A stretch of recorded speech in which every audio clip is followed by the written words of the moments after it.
안녕하세요. 2023학년도 대학 수학능력시험 9월 모의평가 한국지리 해설입니다. 1번 다음 자료는 조선시대에 제작된 지리지의 일부이다. 이에 대한 설명으로 옳은 것은 단, 가, 나는 각각 신증, 동국, 여지, 승남, 택리지 중 하나임. 난도는 낮은 문제죠. 가는 마치 사전처럼 항목별로 일목요연하게 내용이 정리되어 있는 걸로 보아서 조선시대 전기의 국가 통치를 목적으로 제작한 신증, 동국, 여지, 승남이라는 걸 알 수 있어요. 그 다음에 나는 한국지리에서 굉장히 자주 나오는 이중환이 쓴 택리지죠. 조선시대 후기에 쓴 거예요. 택리지 내용 한번 읽어볼까요? 태백산과 소백산 또한 토산이지만 흙빛이 모두 수려하다. 태백산에는 황지라는 훌륭한 곳이 있다. 이 산에 들이 펼쳐져 있어 두매 사람들이 제법 마을을 이루었다. 화전을 일구어 살고 있으나 지세가 높고 기후가 차가워서 서리가 일찍 내린다. 그러므로 주민들은 오직 조와 보리를 심는다. 선택지 볼게요. 1번 가는 국가 통치의 목적으로 제작되었다. 옳은 설명이네요. 정답은 1번. 2번 가는 나보다 저자의 주관적 견해가 많이 반영되었다. 잘못된 설명이죠. 다음 3번 나는 가보다 제작 시기가 이르다가 아니라 늦다. 가는 조선시대 전기, 나는 조선시대 후기죠. 4번 기역은 감조 구간의 특징을 나타낸다. 기역, 산골 물은 가로 세로 흘러. 정확하게 어디를 묘사한 건지는 알 수는 없으나 산골이라는 말에서 감조 구간하고는 상관이 없다는 걸 알 수 있어요. 감조 구간은 하천의 하구부터 해서 하류 지역에 해당하잖아요. 그리고 가로 세로 이렇게 흐른다는 말은 물길이 굽이쳐 흐른다는 뜻이 되겠죠. 그래서 4번은 정답이 아니고요. 그 다음 5번 니은은 흙빛이 모두 수려하다. 가거지 조건 중 인심에 해당하는 기술이다. 서술이다. 인심은 쉬운 한자잖아요. 사람의 마음. 그런데 흙빛이 모두 수려하다. 이건 인심하고는 아무 상관이 없죠. 그래서 정답이 아니네요. 자, 흙빛이 모두 수려하다. 자, 이건 풍수지리, 그러니까 지리도 아니고, 그 다음에 인심도 아니고요. 그 다음 생리도 아니고요.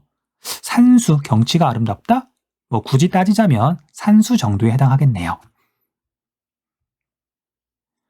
2번 그래프는 AC 기상현상의 발생 빈도를 나타낸 것이다. 이에 대한 설명으로 옳은 것만을 보기에서 고른 것은 단 AC는 각각 태풍, 폭염, 황사 중 하나임. 배점은 3점이지만 난도는 낮네요. 낮아요. 자, 봄에 주로 나타나는 A는 황사가 되겠죠. 황이라고만 적을게요. 그 다음에 B하고 C 중에 B는 6월달, 7월달, 8월달이 제일 빈도가 높은데 무더위죠. 그래서 폭염이 될 거고요. 그 다음에 C는 7월달, 8월달도 물론 많지만 9월달도 꽤 많죠. 자, 우리 9월달에 폭염이 8월달만큼 많이 있을 수가 없잖아요. 그래서 C는 태풍이에요. 태풍은 한여름부터 초가을 사이에 우리나라에 주로 오거든요. 자, 이렇게 A, B, C를 구분하고 나면 보기는 그렇게 어렵지 않죠.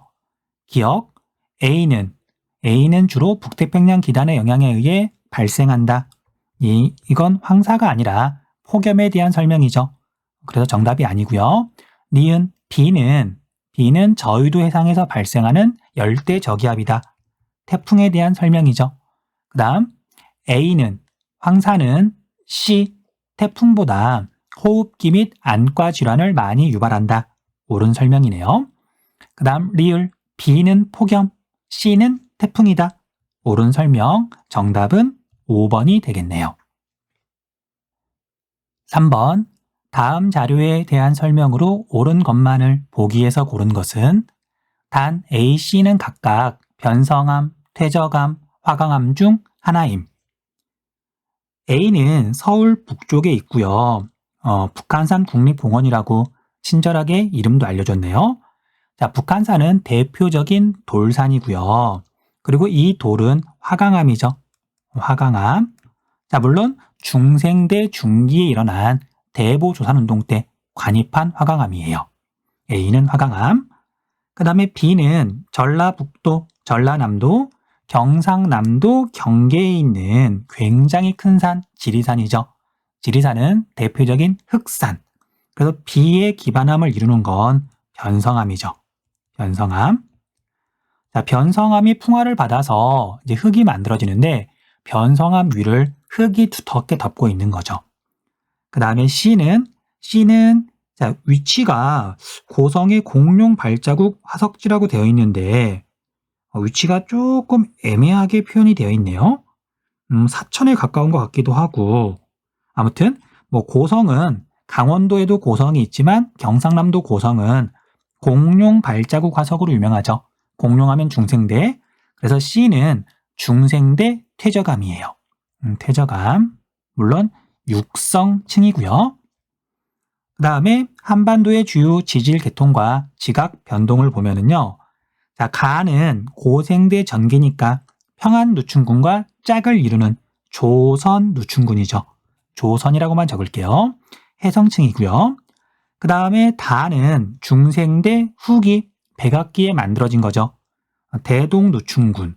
그 다음에 경상 누춘군이죠. 경상도 일대에 있으니까. 그 다음에 주요 지각 변동을 보면은요. 자, 조류운동을 지나서 중생대는 송대불. 그래서 나는 대보 조산 운동이죠. 한반도 역사상 가장 격렬했던 지각 변동이에요. 그 다음에 라는 신생대 제3기부터 지금까지 계속 진행되고 있는 경동성 요곡 운동이죠. 그냥 경동성이라고만 적을게요. 보기 볼게요. 기억. B는 나에 의해 관입되어 형성되었다.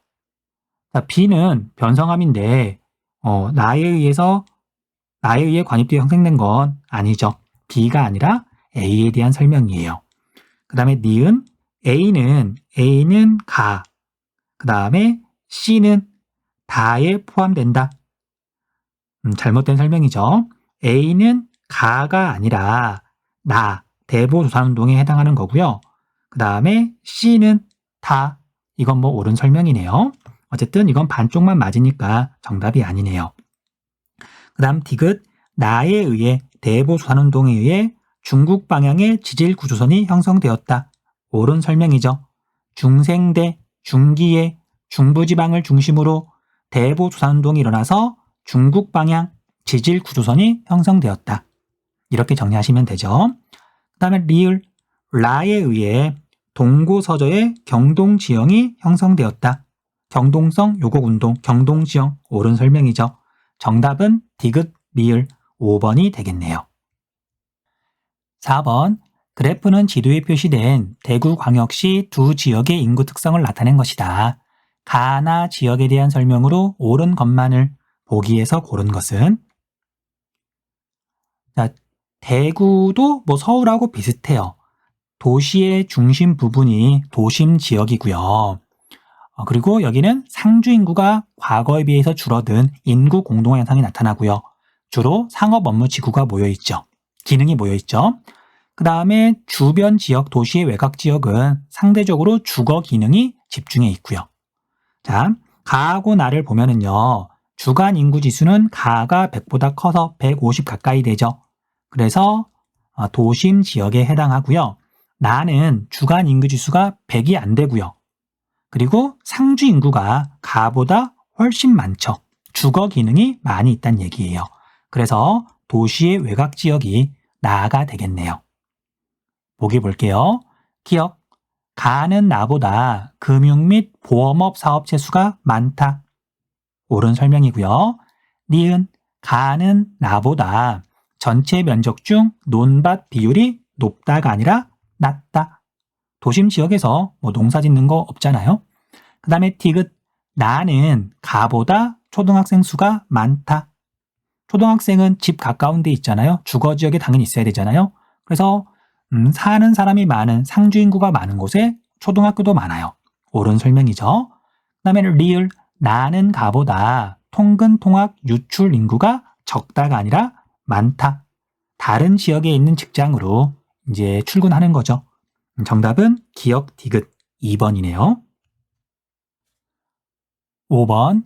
다음 자료의 기역에 대한 니은의 상대적 특성을 그림의 A2에서 고른 것은 화성시하고 비교해서 해남군의 특징을 물어보고 있네요. 아래에 있는 설명 볼 것도 없이 화성시는 경기도에 있는 제조업이 발달해 있는 도시고요.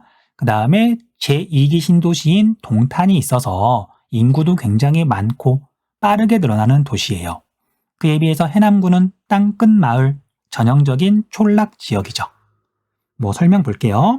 자, 화성시는 외국인 근로자 유해 화학물질 취급 안전교육, 대상은 고용허가제로 입국한 외국인 근로자 중 땡땡 산업단지 내 사업장에 고용된 자, 근로자 대회 개최에 대한 파키스탄 대사관의 감사장 수여식, 그 다음에 해남 쪽은요, 구인, 방문교육 지도사 몇 명, 언어발달 지도사 몇 명, 업무 내용, 결혼 이민자를 위한 한국어 방문 교육과 자녀 돌봄 서비스 제공, 다문화 가족 자녀 언어 발달 지원. 자, 기준점은 여기 D가 되겠네요. 지역 내 1차 산업 취업 인구 비율은 높음, 해남은 촌락 지역이니까요. 그래서 D하고 E는 정답이 될 수 없고요. 그 다음에 중위 연령은 높음, 그래서 B하고 C가 답이 될 수가 없네요. 그 다음에 외국인 주민 수는 적죠. 인구 수를 물어봤잖아요. 비율이 아니라. 그래서 화성은 제조업이 발달해 있는 도시다 보니까, 그리고 여기 제시한 자료를 보면 외국인에 대한 이야기가 많이 나오죠. 자, 그래서 정답은 A가 되겠네요. 1번. 6번. 다음 자료에 대한 설명으로 옳은 것만을 보기에서 고른 것은 단, 가, 다는 각각 신의주, 청진, 평양 중 하나임. 자, 이제 우리가 지도에서 신의주, 그 다음에 평양, 그 다음에 청진, 이 세 도시는 북한에 있어서 정확하게 위치를 어떻게 아냐가 아니라 한국 지리를 열심히 공부한 친구라면 당연히 알아야 되는 도시죠. 그래서 경도값을 보고 가나 다를 알 수 있고요. 그 다음에 또 인구를 제시하고 있으니까 그걸 바탕으로도 알 수 있고요. 자, 먼저 가는 세 도시 중에 인구가 월등히 많죠. 독보적으로 많죠. 그래서 가가 평양이에요. 평양. 그 다음에 나하고 다는 인구를 가지고 구분하기는 좀 어렵고요. 신의주는 우리나라 가장 서쪽 근처에 있죠. 그래서 경도값이 동경 124도 근처인 다가 신의주예요. 그에 비해서 청진은 동해안에 있는 항구 도시죠. 그래서 경도값이 129에 해당하는 나가 청진이 되겠네요. 기억, 가는 중국과의 접경지대에 위치한다. 중국과 접경지대에 있는 건 다 신의주죠. 니은, 나는 북한 정치, 경제, 사회의 최대 중심지이다. 이건 가, 평양이고요. 그 다음 디귿, 다는 관서 지방에 위치한다. 신의주는 관서 지방에 있다. 옳은 설명. 그 다음에 리을, 나는, 청진은 다 신의주보다 나선 경제특구와의 직선 거리가 가깝다. 옳은 설명이죠. 나선 경제특구는 두만강 하구 지역에 있잖아요. 그래서 디귿 리을이 오르니까 정답은 5번이 되겠네요. 7번. 다음 자료에 AC에 해당하는 지역으로 옳은 것은 A, B, C는 대전, 세종, 충남. 충청도 중에서도 충청남도 일대를 물어보고 있죠. 충청북도는 빠져 있으니까. 자, 그런데 이제 이 문제가 난도가 조금 높은 편이에요. 좀 애매한 구석이라기보다는 이걸 외우기도 참 어렵고, 어쨌든 그래서 포인트를 한번 잡아서 이야기를 해볼게요. 자, 먼저 수도권이 이렇게 나와 있는데 수도권에서 충청남도 쪽으로는 사람이 이동할까요? 이동하겠죠. 왜냐하면 수도권 억제 정책, 그 다음에 수도권과 맞닿아 있는, 그러니까 수도권이랑 가까운 충청도 지역은 제조업이 빠르게 성장하면서 당연히 수도권 지역에서도 일부 사람들이 그 지역으로 이동하고 있어요. 그래서 뭐 천안이라든지 또는 뭐 아산이라든지 그런 지역은 제조업도 많이 발달해 있잖아요. 자, 그런데 수도권에 있는 사람들이 대전으로 이주를 한다? 이동을 한다? 자, 물론 대전이 광역시긴 하지만 도시의 성격은 오히려 수도권이 더 뚜렷하잖아요. 그러니까 사람을 끌어당길 만한 매력이 있어야 되는데 수도권에서 대전으로 간다. 이건 약간 어색하죠. 그쵸? 그 다음에 이제 세종시 같은 경우에는 2012년 이후로 2013년부터긴 한데 아파트 단지 같은 거 막 지으면서 정부의 어떤 이렇게 공공 기능이 그쪽으로 갔잖아요. 행정 기능이. 그러면서 그걸 중심으로 해서 뭐 아파트 단지도 막 생기면서 그냥 주변에 있는 인구를 막 빨아들였거든요. 거기에는 당연히 수도권의 인구도 포함이 돼 있어요. 그러니까 원래 서울이나 경기도에 있던 행정기관이 그쪽으로 갔단 말이에요. 그러니까 이제 수도권에 있을 때는 그 주변에 거주하면서 출퇴근하던 사람들이 세종으로 쉽게 말하면 직장이 이동한 거니까 세종시로 이주한 사람들이 적지 않아요. 이제 그 정도가 포인트가 되겠네요. 자, 그래서 수도권을 비롯해서 A, B에서 모두 사람이 몰리는 C가 세종시예요. C가 세종시. 그럼 정답은 2번 아니면 4번이 되겠네요. 자, 그런데 이제 A하고 B를 구분하는 건 이제 설명했던 내용을 한번 잘 떠올려 보세요. A에서는 수도권으로 사람들이 오히려 이렇게 오죠. 그에 비해서 수도권에서 B로는 사람들이 빠져나가요. 이제 물론 수도권 중심으로 이야기를 했는데, 자, 그래서 이걸 바탕으로 B가 충남이라는 거 알 수 있어요. 아까 말했던 것처럼 경기도랑 가까운 지역은 빠르게 성장하고 있으니까, 그리고 정부에서는 수도권 억제 정책을 자꾸 펴고 있으니까, 그에 비해서 대전은 수도권과의 비교 우위에서 딱히 장점이 없으니까 대전 사람들이 수도권으로도 이동을 하고 있는 거죠. 그래서 A가 대전이고요. B가 충남이에요. 정답은 2번이 되겠네요. 8번, 가다 지역에 대한 설명으로 옳은 것만을 보기에서 고른 것은 단, 가, 다는 각각 지도에 표시된 세 지역 중 하나임. 자, 지도를 보니까 충청남도, 전라남도, 그 다음에 경상남도를 이제 제시하고 있네요. 자, 가나 다 이렇게 그래프를 봤더니 가의 특징은 인구가 100만 명이 넘는 도시가 있어요. 나하고 다에는 없고요. 그래서 지방에 있는 도시들 중에 이제 광역시 빼고요. 인구가 100만 명이 넘는 도시는 하나밖에 없죠. 창원이에요, 창원. 그래서 가가 경상남도가 되겠네요. 여기다도 적을까요? 가는 경상남도예요. 그리고 창원의 인구가 100만 명이 조금 넘는데 대략 30%쯤 되죠. 경남에서 차지하는 비율이. 그래서 경남의 인구는 300만 명이 조금 넘어요. 그런 것도 알 수가 있어요. 그 다음에 나하고 다를 또 보면은요. 이건 두 가지를 보고 구분할 수 있을 것 같은데 나에는 인구가 50만 명이 넘는 도시가 있어요. 그렇죠? 있잖아요.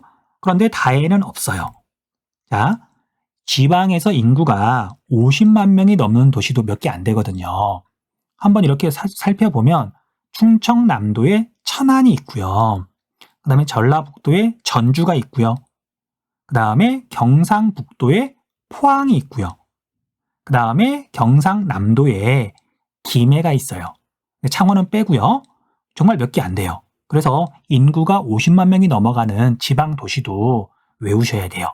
뭐 정확한 인구까지 알면 더 좋고요. 자, 이걸 바탕으로 나아가 충청남도라는 거 알 수 있고요. 충남, 그럼 다는 전라남도가 되겠죠. 그렇게 알 수도 있고요. 그 다음에 군 지역의 인구 비율을 보고도 이렇게 구분할 수 있어요. 자, 충청남도는 수도권이랑 가까운 지역에 뭐 아산, 천안, 뭐 그다음에 뭐 당진 그런 지역에 인구가 꽤 많은 데에 비해서 전라남도는 전형적인 촌락의 성격이 나타나는 곳이죠. 우리나라 깡촌 삼형제가 경상북도, 전라남도, 전라북도잖아요. 그걸 보고서 나아가 충남, 다가 전남이라는 걸 알 수 있어요. 보기 볼게요. 기억, 나의 도청 소재지는 50만 명에서 100만 명 미만 시 지역에 포함된다. 아니죠. 쉽게 말하면 천안이 도청 소재지냐 물어본 건데 천안이 아니라 홍성 예산에 걸쳐 있는 내포 신도시가 충청남도의 도청 소재지죠. 거기에 도청이 있는 거죠. 그 다음에 니은, 가는 다보다 시 지역 거주 인구 비율이 높다. 이건 옳은 설명이죠.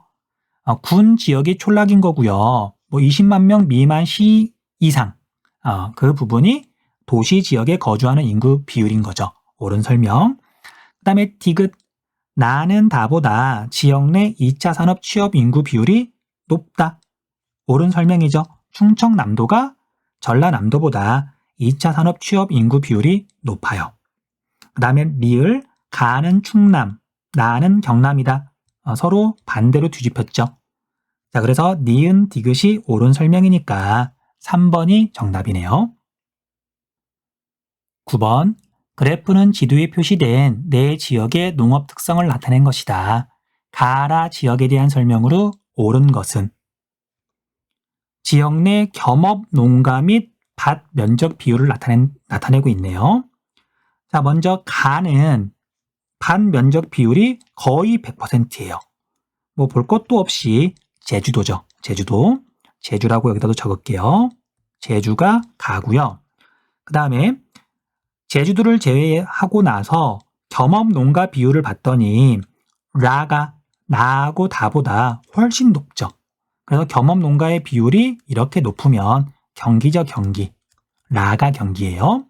그 다음에 반 면적 비율을 보니까 나가 다보다 거의 20% 이상 높잖아요. 당연히 전라남도는 논이 많은 지역이고 그 다음에 경상북도는 상대적으로 밭이 많은 지역이죠. 그래서 나가 경상북도고요. 다가 전라남도가 되겠네요. 여기가 나고요. 여기가 다가 되겠네요. 1번 가는 경북이다. 경북이 아니라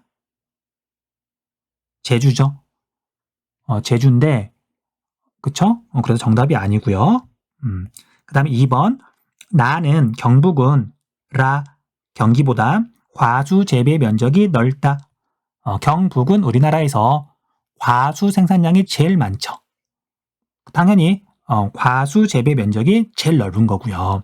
물론 지역 내 비율은 제주도가 더 높은데 근데 제주도는 면적 자체가 그렇게 넓지 않으니까 정답은 2번이네요.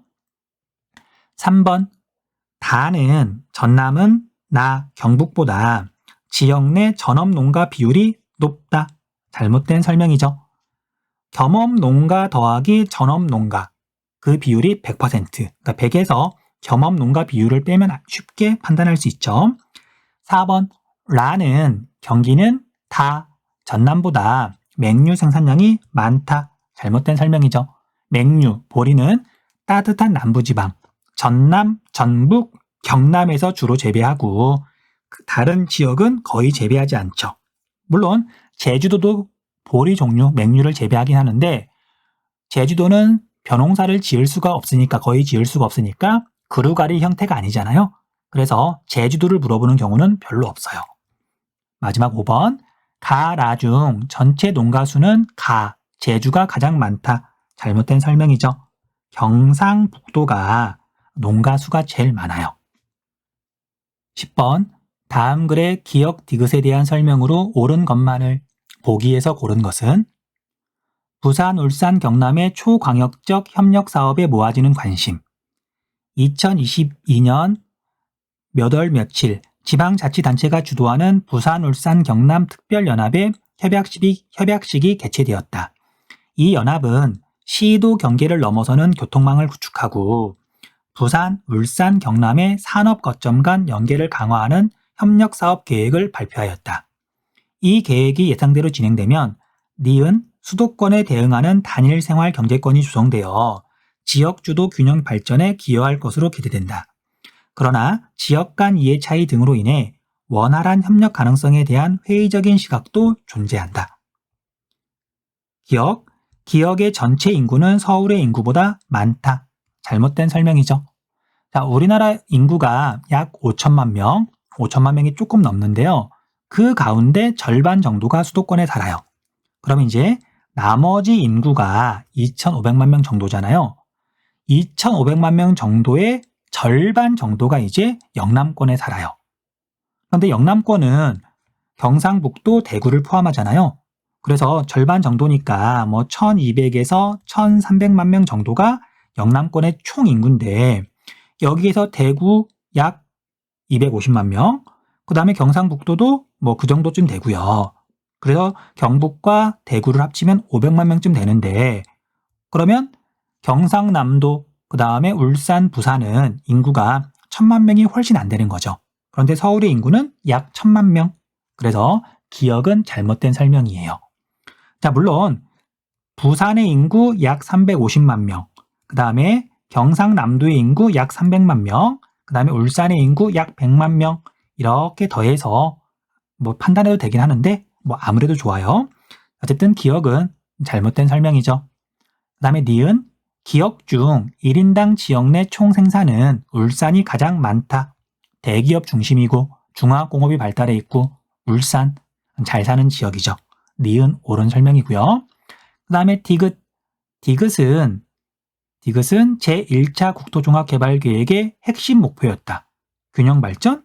이건 1차 국토종합개발계획의 목표였었죠.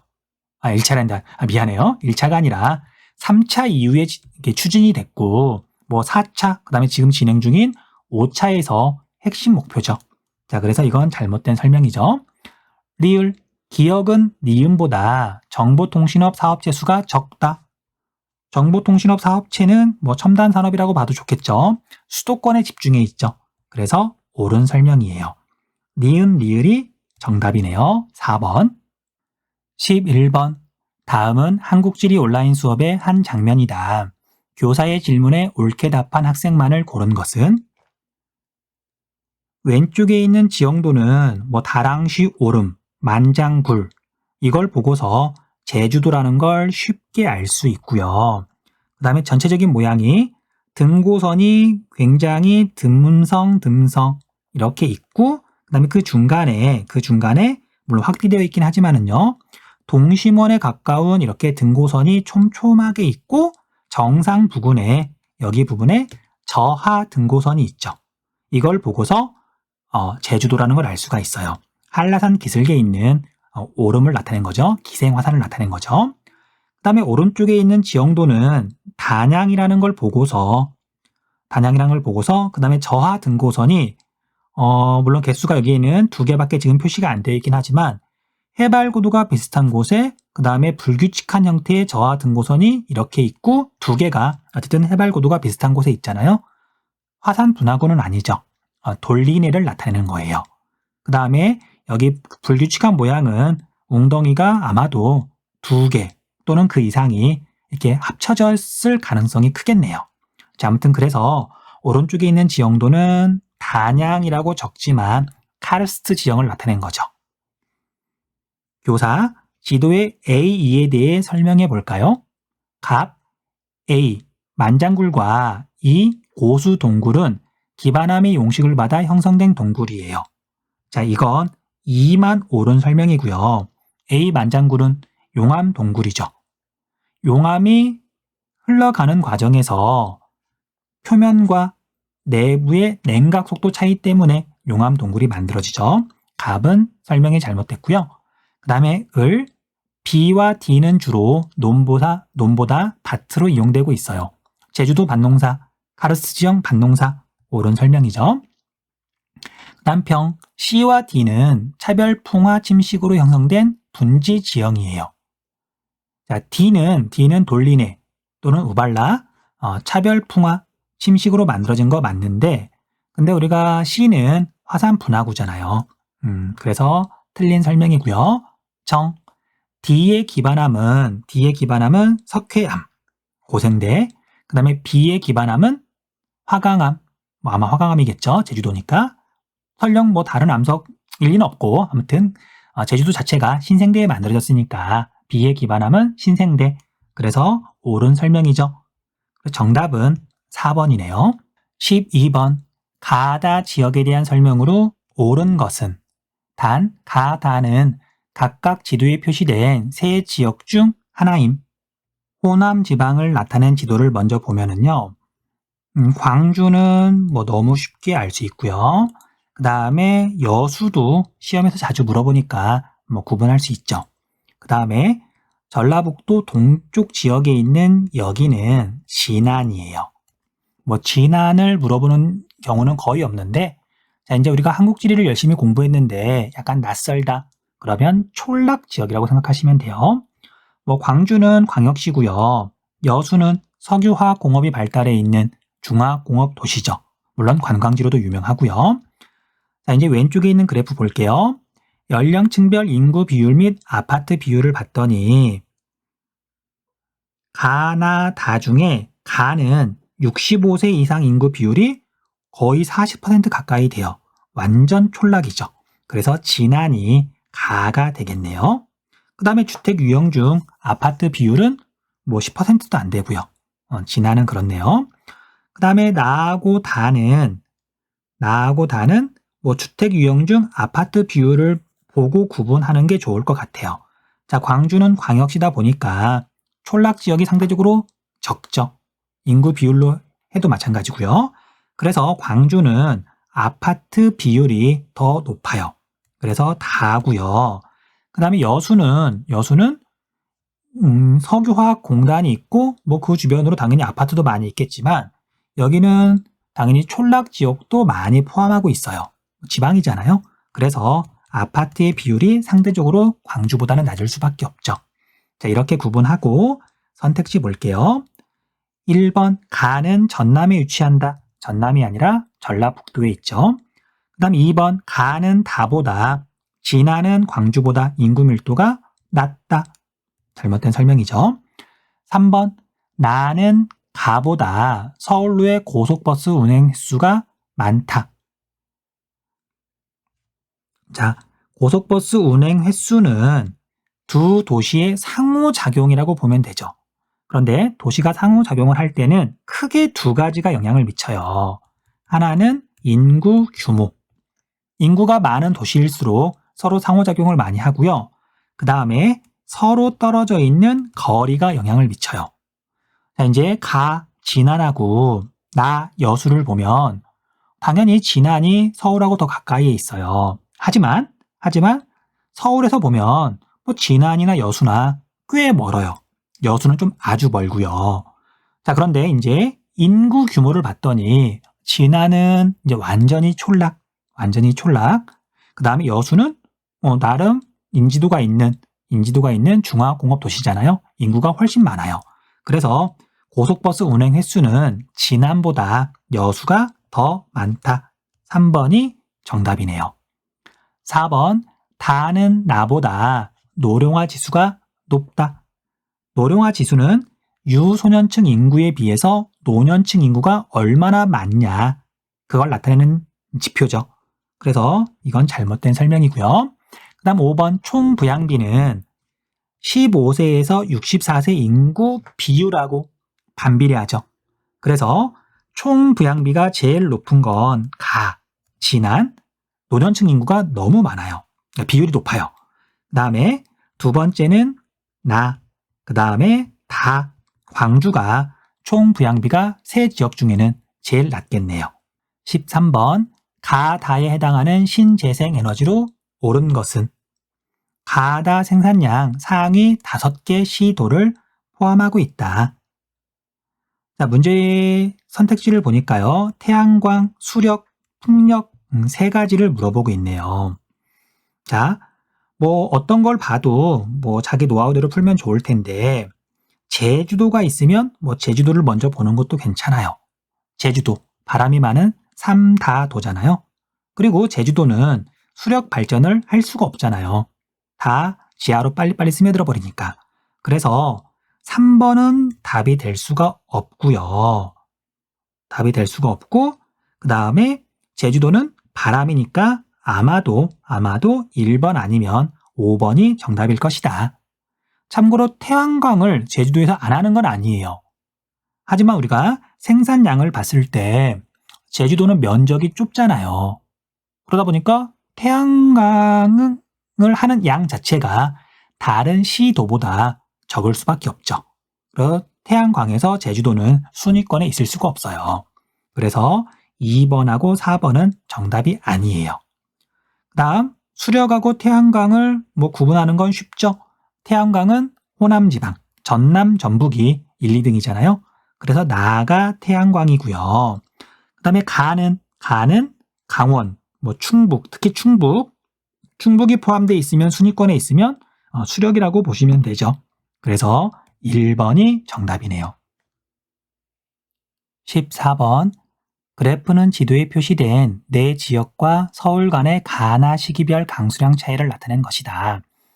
이에 대한 설명으로 옳은 것만을 보기에서 있는 대로 고른 것은 단, 가나 시기는 각각 겨울철, 여름철 중 하나임. 자, 먼저 가하고 나를 구분을 해보면은요. 그 전에 강수량 차이는 해당 지역 강수량에서 서울 강수량을 뺀 거죠. 해당 지역 강수량에서 서울 강수량을 뺀 거예요. 자, 이제 가, 나를 구분해보면은요. 나 시기 강수량 차이를 봤더니 마이너스 500에 이렇게 점이 찍혀 있어요.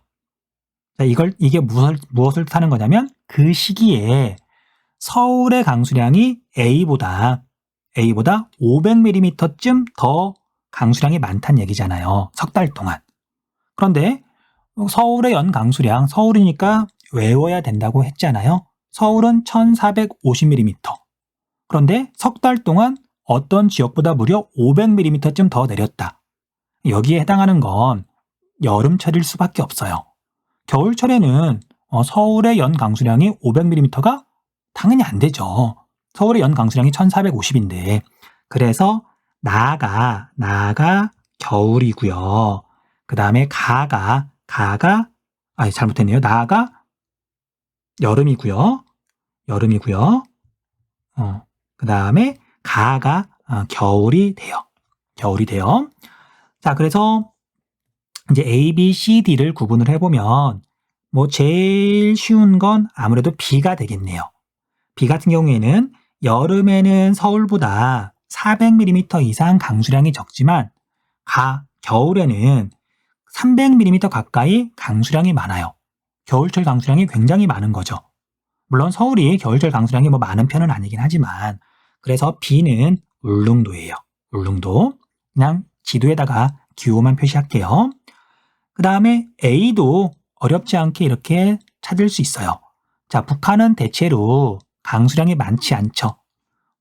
이렇게 청천강 중상류 지역, 그 다음에 태백산맥 동쪽 지역 정도가 강수량이 좀 많은 편이긴 한데, 다우지긴 한데, 나머지 지역은 대부분 강수량이 적잖아요. 그래서 A가 가장 고위도에 있는 지역이에요. 자, 그 다음에 C하고 D는 사실 조금 애매해요. 애매하다기보다는 좀 어렵게 느꼈을 것 같아요. 문제를 내다 보니까 그렇게 된 것 같은데, 자, 왜 그런 거 하니? 여기는 원산, 그 다음에 여기는 서귀포, 그냥 제주죠. 둘 다 겨울에 강수량이 많은 편이에요. 원산 쪽은 태백산맥 동쪽이니까 다설지, 그 다음에 제주도는 서귀포 쪽은 눈은 안 내리지만 적게 내리지만 어쩌다 내리지만 겨울철에도 눈이 내리잖아요. 눈이 내린다, 비가 내리잖아요. 그래서 겨울철 강수량 차이를 봤더니 두 지역 모두 서울보다 많아요. 근데 이게 C하고 D하고 둘 다 많긴 한데 이만큼이면 차이가 크다고 볼 수도 있지만 그렇다 그래서 겨울철 강수량을 우리가 외우거나 그러진 않잖아요. 혹시 지금 이렇게 해설을 듣는 친구들 중에 서귀포, 그러니까 제주도의 1월달 강수량이라든지 또는 겨울철 강수량이라든지 혹시 알고 있는 친구 있나요? 아마 없을 거예요. 자, 그래서 애매한 거고요. 대신 그래도 여름철 강수량을 보면은요. 자, 우리가 다우지, 영 강수량 말고 다우지요. 자, 다우지를 이렇게 정리를 할 때 제주도 다우지죠.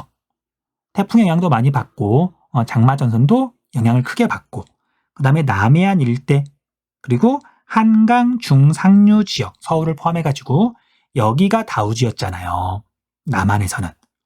그래서 제주도하고 서울은 여름 강수량이 많은 데에 비해서 상대적으로 원산은 여름 강수량이 적다. 그러니까 다우지가 어디냐를 가지고 구분하는 게 이 문제의 포인트였던 것 같아요. 뭐 설명은 이렇게 하고 있지만 막상 이렇게 시험 시간에 이 문제를 봤을 때 조금 어렵게 느꼈을 것 같아요. 그래서 제주도가 C고요. 그 다음에 원산이 D예요. D. 보기 볼게요. 기억, 가는 겨울철, 나는 여름철이다. 옳은 설명이고요. 그 다음에 니은, A는 C보다 해발 고도가 높다. C는 제주도, 서귀포, 해안가니까 니은도 옳은 설명이에요. 그런데 이 문제가 참 고약한 게 A, B, C, D를 구분하는 것도 조금 어려운데 1번하고 4번의 선택지를 리을을 정확하게 판단을 해야만 이제 정답을 찾을 수 있도록 만들었죠. 이렇게 하면 이제 난도가 확 올라가죠. 아무튼 다시 볼게요.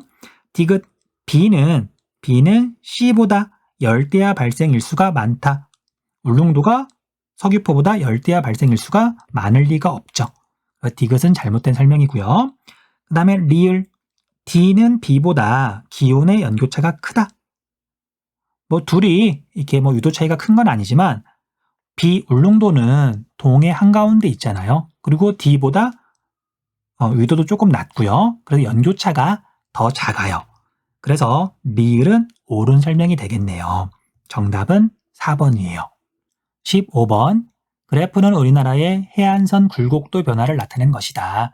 이에 대한 설명으로 옳은 것만을 보기에서 고른 것은 단, 가, 다는 각각 남해안, 동해안, 서해안 중 하나임. 굴곡도가 클수록 해안선의 굴곡이 심함. 자, 그래서 다가 동해안이죠. 동해안은 해안선이 단조롭잖아요. 그 다음에 가하고 나를 봤더니 둘 다 해안선이 되게 굴곡이 심해요. 하지만 1910년하고 2000년을 비교했더니 가는 굴곡도에 별 변화가 없는 데에 비해서 나는 굴곡도가 굉장히 낮아졌죠. 자, 굴곡도가 이렇게 낮아졌다는 얘기는 해안선이 조금 단조로워졌다는 얘기죠. 상대적으로. 그 이유는 간척 사업을 많이 했기 때문에. 자, 그래서 간척 사업을 하려면요, 수심이 얕고 갯벌이 넓게 있어야 돼요. 그리고 갯벌이 넓게 있다는 얘기는 조차가 커서 조류의 작용이 활발하다는 얘기잖아요. 그래서 나가 서해안이고요. 가가 남해안이에요. 기억, 나 굴곡도 변화의 가장 큰 요인은 간척 사업이다. 옳은 설명이고요. 니은, 나는 다보다 해안의 평균 조차가 크다. 서해안이 동해안보다 평균 조차가 훨씬 크죠. 그 다음 디귿, 가는 남해안, 다는 서해안이다. 다는 동해안이죠. 그 다음 리을, 굴곡도 변화가 가장 큰 해안은 동해안이 아니라 서해안이죠. 기억 니은이 옳은 설명이니까 정답은 1번이네요. 16번, 그래프의 가다 권역으로 옳은 것은 권역별 제조업 출하액을 봤더니요. 수도권, 영남권, 호남권 뭐 세 가지만 고르면 되네요. 자, 뭐 자동차 및 트레일러, 1차 금속, 섬유 제품을 제시하고 있는데 자동차 및 트레일러를 봤더니 가가 나하고 다보다 훨씬 많죠. 자, 우리가 자동차 및 트레일러 1등은 경기. 그런데 수도권에서 인천에도 물론 자동차 공장이 있긴 하지만 서울에는 뭐 자동차 관련 공장이 거의 없죠. 그에 비해서 영남권은 울산이 있고요. 울산이 경기도랑 맞먹죠. 경기도에 버금가죠. 그 다음에 경남, 부산에도 자동차 공업이 발달해 있고요. 뭐 대구에도 있고요. 그래서 권역별로 따지면 영남권이 1등이에요.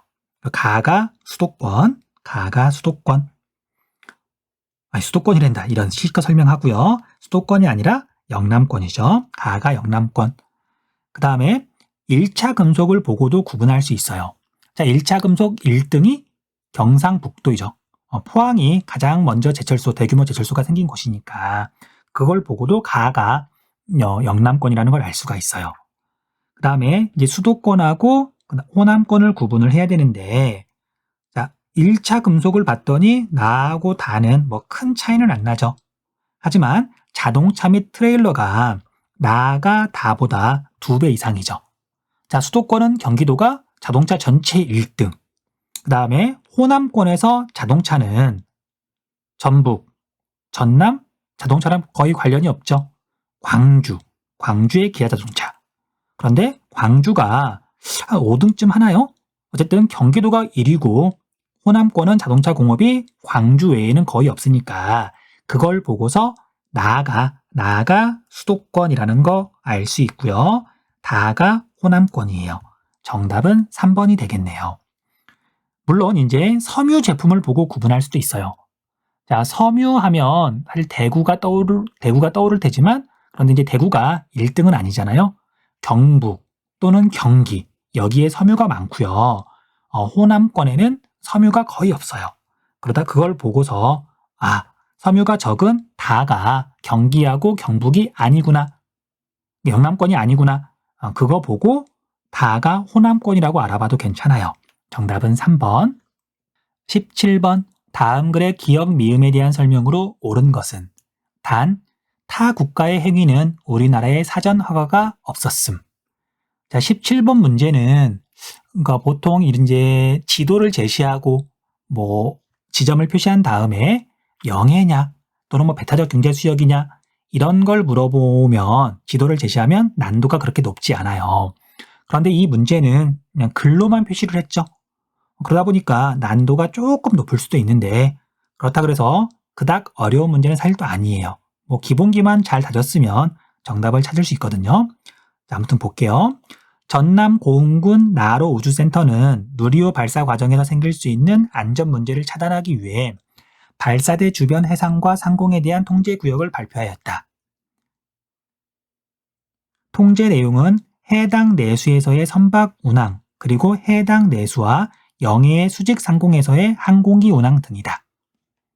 충남 태안군 서경렬 비도에는 태극기가 새겨진 첨성대 조형물에 영해 기점이 표시되어 있다.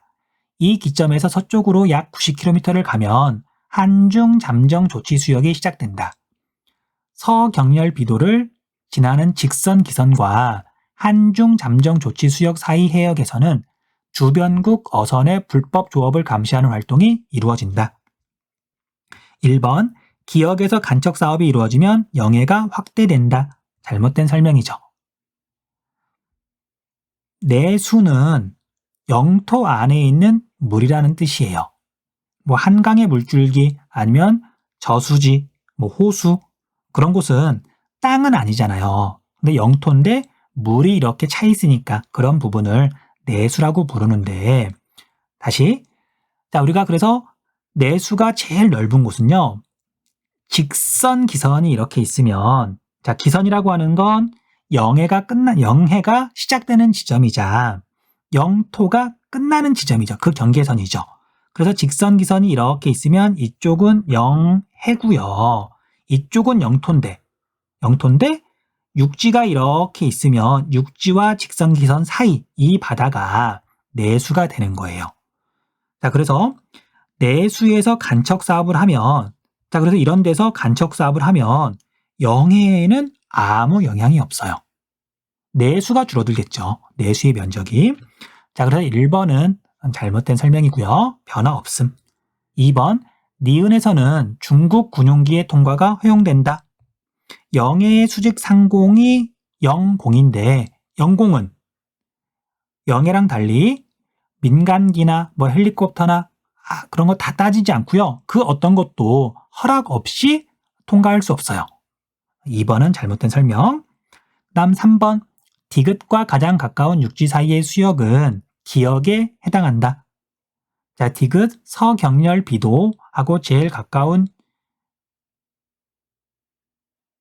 육지 사이의 수역은 기역에 해당한다. 자, 우리가 영해를 설정하는 직선 기선은 기점을 연결한 거잖아요. 그리고 이 기점 중에 하나가 서경렬 비도고 이것과 육지 가장 가까운 육지 사이에 있는 이 바다가 내수인 거죠. 옳은 설명이죠. 정답은 3번. 4번, 리을에서는 일본 국적 어선의 조업이 허용된다. 한중만 조업을 할 수 있죠. 그다음 5번 미음은 모두 우리나라의 배타적 경제 수역에 해당한다.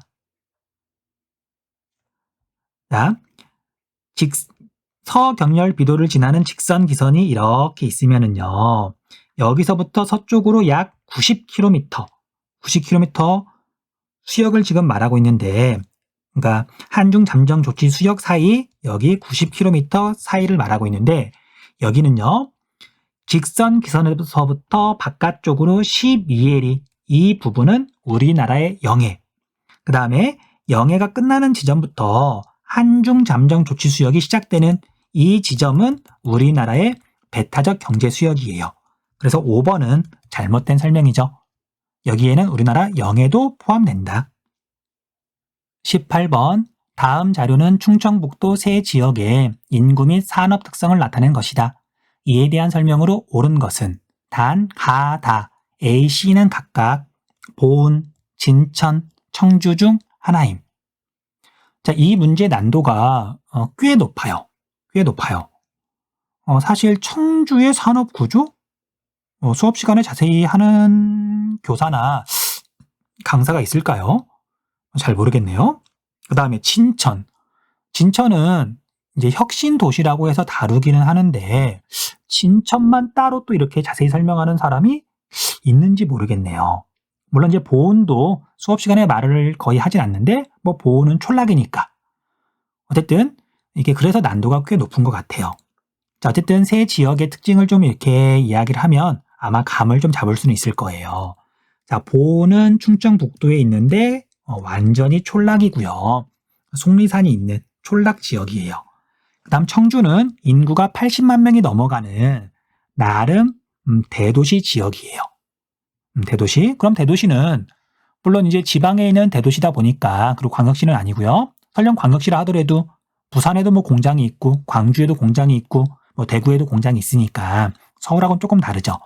그래서 청주 안에도 뭐 제조업이 있을 거예요. 근데 그것보다도 상대적으로 충청북도의 중심지잖아요. 그 지역에서는 정말 독보적인 중심지거든요. 그러다 보니까 서비스업이 발달해 있을 거예요. 다른 촌락 지역하고 달리. 그러겠죠? 그다음 진천은 혁신도시의 이미지가 강하긴 한데 그것보다 사실 더 중요한 게 있어요. 진천의 위치가 경기도 바로 옆이죠. 천안 바로 옆에가 진천이에요. 그 옆에가 음성이고요. 진천, 음성에 혁신도시가 있는 거죠. 걸쳐서. 자, 그러면 수도권하고 맞닿아 있다. 수도권에 있는 공장이 제조업이 충청도 지역으로 이전하는데 어디로 이전하느냐? 그러니까 많이 빠져나가느냐? 경기도랑 맞닿아 있는.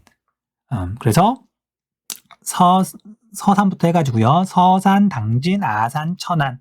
여기는 충청남도 지역이고요. 진천, 음성. 이런 곳들도 수도권에서부터 많은 공장이 넘어왔어요. 또는 새로 짓는 공장들도 많이 생겼어요. 그래서 진천이 의외로 제조업의 비율이 높아요. 사실 선생님도 이 문제를 보고 나서 이게 어찌어찌 정답을 찾긴 했는데 궁금해가지고 통계도 좀 찾아보고 위성사진을 이렇게 살펴봤더니요. 진천 쪽에 지붕이 파란 그리고 상대적으로 규모가 큰 건물들이 꽤 많더라고요. 지붕이 파랗다, 푸른색이다, 공장이란 얘기잖아요. 자, 이제 어쨌든 이 특성을 바탕으로 가나다 A, B, C를 한번 찾아볼게요. 구분해 볼게요. 왼쪽 그래프는 청장년층 인구 변화를 나타내고 있는 건데 2000년을 기준으로 인구가 어떻게 변했느냐, 청장년층 인구가 어떻게 되느냐를 나타내는 거죠. 자, 가나는 청장년층 인구가 증가했는데 가는 정말 급격하게 증가하고 있고요. 그것도 2010년 이후로. 그 다음에 나는 비교적 꾸준하게 빠르진 않지만 꾸준하게 증가를 해왔고요. 그 다음에 다는 청장년층의 인구가 많이 줄어들었죠. 뭐 절반까지는 아니지만 2000년에 비해서 2020년에는 80% 밑으로 떨어졌으니까 많이 줄어든 거예요. 자, 이걸 바탕으로 다가 보은이고요. 그 다음에 가가 진천 혁신 도시가 이렇게 생기면서 그 다음에 수도권 지역에서 이렇게 공장 같은 게 많이 넘어오면서 청장년층 인구가 급격하게 증가한 거죠. 그 다음에 나는 청주가 될 거고요. 이렇게 구분하시면 되고요. 그 다음에 A, B, C에서 B하고 C는 서비스업의 비율이 비슷한데 A는 37%. 청주죠. 청주. 그 다음에 B하고 C 중에는 제조업이 C가 훨씬 많죠. 높죠. 비율이 높죠. 그래서 C가 진천이고요. B가 보은이에요. 예, 쉬운 문제는 아니에요. 어려운 문제예요. 자, 선택지 볼게요. 1번 나에는 혁신 도시가 위치한다. 나가 아니라 진천이니까 다에 위치하죠. 다. 그 다음 2번 가는 다보다 지역 내 농임업 취업 인구 비율이 높다. 진천이 보은보다 낮죠. 높을 수가 없죠. 그 다음 3번 가는 C, 그 다음에 다는 B. 잘못된 설명이네요. 그 다음에 4번 C에는 진천에는 고속철도역과 생명과학단지가 입지해 있다. 진천이 아니라 청주에 대한 설명이에요. A고요. 그 다음 5번 A는 청주는 C, 진천보다 광업, 제조업, 취업 인구가 많다. 옳은 설명이에요. 자, 비율만 보면 42%, 28%, 뭐 1.5배 정도? 진천이 비율이 더 높죠. 하지만 인구 규모가 청주가 80만 명이 넘어간다 그랬잖아요. 그리고 청주의 인구가 충청북도 인구의 거의 절반이에요. 그러니까 나머지 지역들은 사실 인구가 많지 않거든요. 그래서 비율은 좀 낮지만 청주의 인구 규모 자체가 월등히 크기 때문에 지역 내 광업, 제조업, 취업 인구 자체는 청주가 더 많다. 정답은 5번이죠. 어려운 문제네요. 19번 가나 지역의 지형에 대한 설명으로 옳은 것은 양양, 홍천 이런 걸 보고서 그 다음에 해발고도가 높은 곳이 색깔이 진하게 표현이 되어 있으니까 강원도 이렇게 동해안에 치우쳐서 해발고도가 높은 곳이 이어지고 있죠. 태백산맥이에요. 태백산맥. 자, 이제 가 지역은 태백산맥의 서쪽 영서지방이고요. 나는 태백산맥 거의 위에가 되겠네요. 위쪽이. 영동지방에 해당하긴 하겠지만 어쨌든 해발고도가 높은 곳이에요. 자, 선택지 볼게요. 1번 가의 하천은 나의 하천보다 하상의 평균 해발고도가 높다. 해발고도를 봤더니 비교할 것도 없죠. 잘못된 설명이고요. 2번 가의 하천과 나의 하천은 동일한 유역에 속한다. 잘못된 설명이죠. 태백산맥이라고 하는 대분수계가 이렇게 있으니까 여기를 경계로 아예 다른 하천. 그쵸? 그래서 가는 한강 유역에 해당하고요. 그 다음에 나는 동해로 흐르는 비교적 규모가 작은 하천 유역에 해당하겠죠. 잘못된 설명이에요. 그 다음 3번 가의 하천과 나의 하천은 모두 2차 산맥에서 발원한다. 자, 물줄기를 봤더니 가 하천은 이렇게 가는데 모르겠어요. 여기가 1차 산맥인지 2차 산맥인지 모르겠는데 태백산맥은 아니죠. 하지만 나 하천은 태백산맥에서 발원해가지고 동해로 흘러가잖아요. 태백산맥은 1차 산맥이니까 잘못된 설명. 그 다음 4번 A 구간은 과거의 하천 유로의 일부였다. 옳은 설명이에요. 정답은 4번이네요. 이제 4번 내용에 대해서는 자세히 이 문제 해설에서는 자세히 설명하긴 좀 그렇고요. 아주 간단하게만 설명을 하자면 가입 공유하천은 주로 하방 침식을 하지만 공유하잖아요. 분명히 측방 침식도 해요. 그리고 그 과정에서 유로 변경이 일어나거든요. 유로 변경이 일어난다는 얘기는 옛날에 물이 흘렀으나 지금은 흐르지 않는 구하도가 나타난다는 뜻이에요. 그런데 이제 가입 공유하천에서 구하도를 물어볼 때는 이제 이렇게 물어볼 수밖에 없어요. 자, 물이 흐르는 곳이 이렇게 있고요. 그 옆쪽으로 마치 이제 독립된 봉우리처럼 등고선이 이렇게 있는 곳이 있고요. 그 다음에 모양 자체가 이렇게 그 봉우리를 둘러싸고 있는 어떤 등고선 형태? 이렇게 제시를 할 수밖에 없어요. 그래서 이런 곳은 과거에는 하천이 지우고 설명할게요. 과거에는 하천이 이렇게 흘렀으나 측방 침식이 일어나면서 유로가 바뀌고 여기에 새로운 물길이 뚫리면서 이 A 쪽으로는 더 이상 물이 흐르지 않게 되면서 A가 이제 지형이 만들어진 거예요. 그래서 A 같은 게 구화도죠. 그래서 A에 가면 과거에 물이 흘렀다는 증거로 둥근 자갈이나 모래가 나타나고요. 그래서 4번은 옳은 설명이에요. 그 다음 5번. 자연 제방과 배후 습지가 넓게 나타난다. B는 하천의 상류 지역이죠.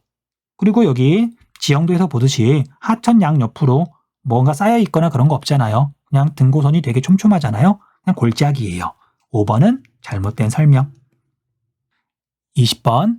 지도는 세 지표별 강원도 상위 5개 시군을 나타낸 것이다. 가다에 해당하는 지표로 옳은 것은 인구 밀도하고 노년층 인구 비율하고 숙박 및 음식점업 취업 인구 비율을 제시하고 있네요. 자, 인구 밀도하고 노년층 인구 비율은 대체로 반비례할 거예요. 왜냐하면 인구 밀도가 높은 곳은 도시 지역, 그 다음에 노년층 인구 비율이 높은 지역은 촌락 지역, 대체로 반비례하겠죠. 그 다음에 다는 관광지 지역이 아무래도 이렇게 수치가 높을 수밖에 없죠. 자, 가를 봤더니 춘천, 원주, 강릉, 그 다음에 동해, 그 다음에 속초, 강원도에 있는 시 지역이죠.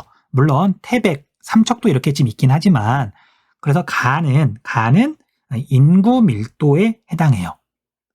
그 다음 나는 상대적으로 고성, 그 다음에 양양, 그 다음에 평창, 그 다음에 홍천이 아니죠. 여기 횡성이죠. 잘못 봤네요. 횡성, 그 다음에 영월, 여기는 촌락의 성격이 강해서 노년층 인구 비율이 높게 나타나는 곳이고요. 그 다음에 다는 동해안 쪽으로 이렇게 표시가 되어 있고 그 다음에 대관령을 포함하고 있는 평창 지역이에요. 여기는 아무래도 관광산업의 비율이 높다 보니까 숙박 및 음식점업 취업 인구 비율이 높게 나타날 거예요. 그래서 정답은 1번이에요. 자, 여기까지 해서 9월 모의고사 해설 모두 마쳤습니다. 어려운 문제가 좀 섞여 있어서 등급컷이 어떻게 나올지는 정확히는 예측하기는 힘들지만 만점은 아닐 것 같아요. 18번 문제 어려웠고요. 그 다음에 앞쪽으로 가면 또 어려운 문제가 있었죠. 17번 문제도 난도가 조금 높았고요. 그 다음에 14번 문제 어려웠고요. 그 다음에 7번 문제도 어려웠던 것 같아요. 자, 아무튼 긴장하느라 9월 모의고사를 치렀을 텐데 고생 많았습니다. 네, 수고했습니다.